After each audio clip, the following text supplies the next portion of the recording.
Science, that amazing tool that we use to unravel the mysteries of the universe, to try to cure diseases, and in the end to answer very important questions, like, for example, who is going to die in the last season of Game of Thrones?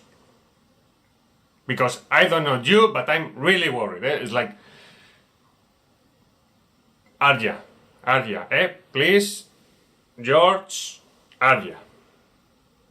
So to help us to know who is going to survive or die in the series, I'm going to talk to you about a study that it has been done where they analyze 330 characters during the first 7 seasons of Game of Thrones.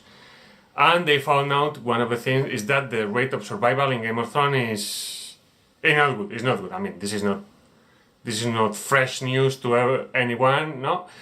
But at the end of the last season, from these 330 characters, 186 had already died, which is a lot. It's a lot. Even in the study, they highlight the fact that most of these deaths are caused by violent deaths. So it's like somebody has been helping, no, in the issue. For the watch. But the thing that we want to know here is which ones are the factors that make a character more likely to survive or die. And the study highlights 2 very important factors.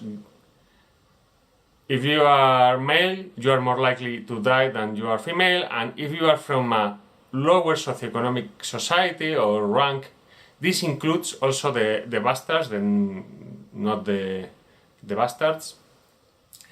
If you are in this is more likely that you will die than if you are in a high society part, which is something that already Jon Snow knows. And at the same time, this result is interesting because, as they mention in the study, this matches reality because many studies have highlighted the fact that in depressed socioeconomic places there are higher rates of violence, and most of the deaths caused by this violence usually are males. So, we are using here science and geek things for understanding the universe. Also, there are 2 other factors that the researchers who were analyzing several factors, like, for example, the type of death, when it happens, to whom, etc., they found 2 other important factors. One is how long you have appeared in the screen. The longer, the worse.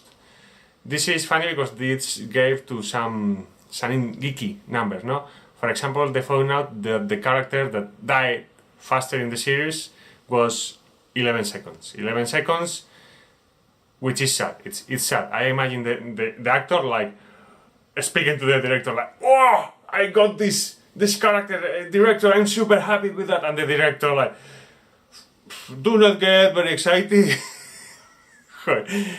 And the longer, so 11 seconds the fastest, and the longest is about 57 hours, something like that.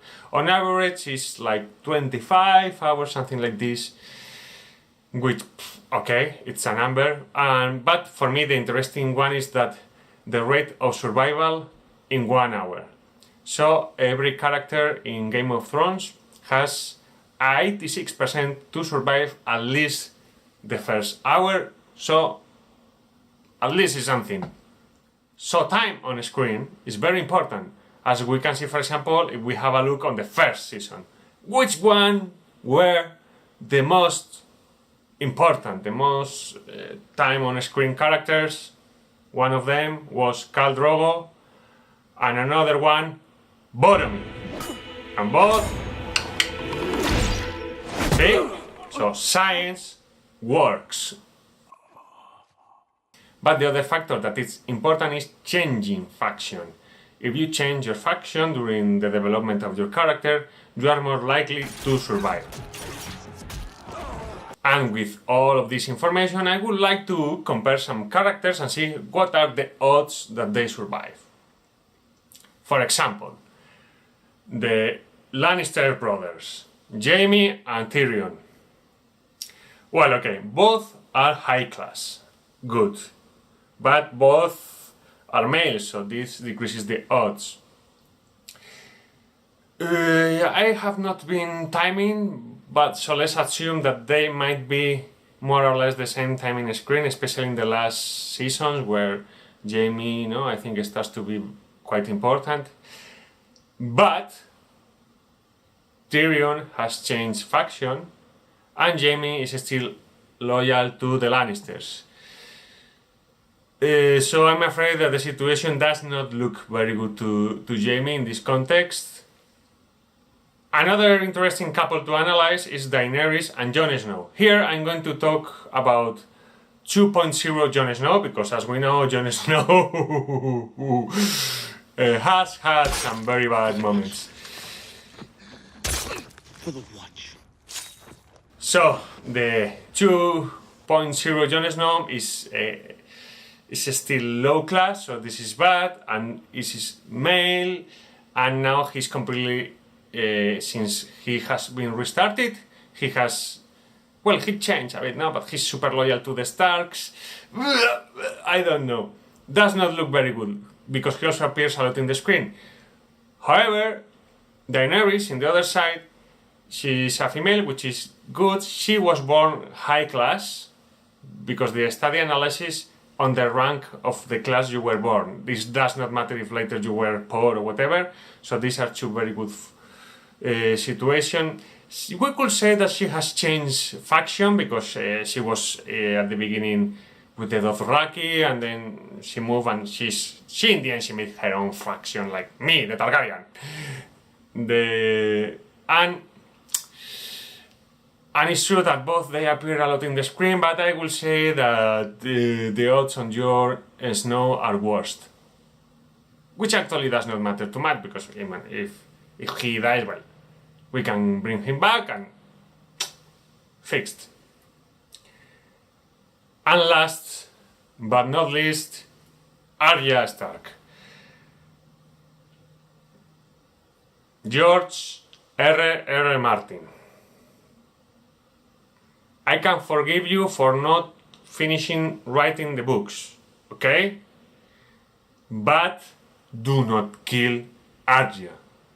Arya is a ninja.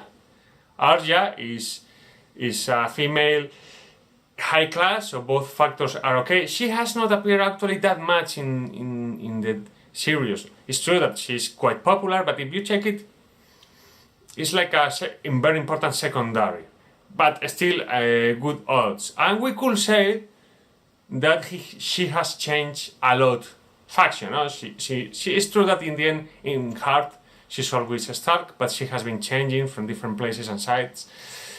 So... and she's ninja. She's ninja. So I think that she will survive. And if she doesn't, George, we will have a conversation. And that's all for today. What do you think? What are your ill hopes? Or who do you really want to be killed, no? Mention that on the comments. If you enjoy, well, as always, no, if you enjoy this video, share it. I think it's very interesting because it's fun. Firstly, it's very geeky, both very good factors, but also it's a good way to share science. It's true that it's not very applied science, but you could use this to communicate science, to explain how it works epidemiology, because the studies is a very interesting study, actually, technically, and it's fun. So I hope you enjoyed, and if you like it, as always, share, comment, and have fun. See you later, alligator.